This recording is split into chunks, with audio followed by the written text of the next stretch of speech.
In this video, we will review how to send an email or text to a group of students.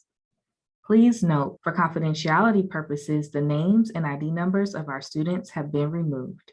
So let's get started. First, log into your Navigate account.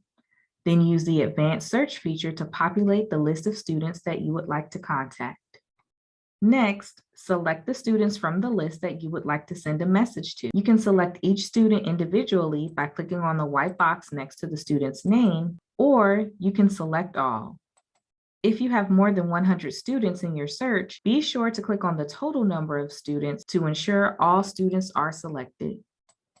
After deciding what students you'd like to send the message to, click on the arrow next to the word Actions, then click Send Message.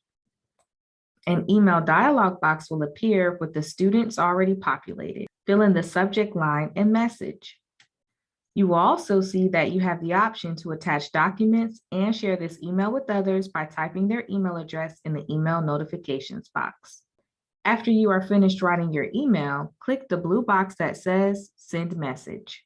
Email messages are automatically sent to the student's Rowan-Cabarrus email account. To send a text message instead, click on Send Text. Type in your message and then click Send Message. Please note that text messages are limited to 160 characters. Text messages are sent to the phone number that the student provided when completing their application for admission.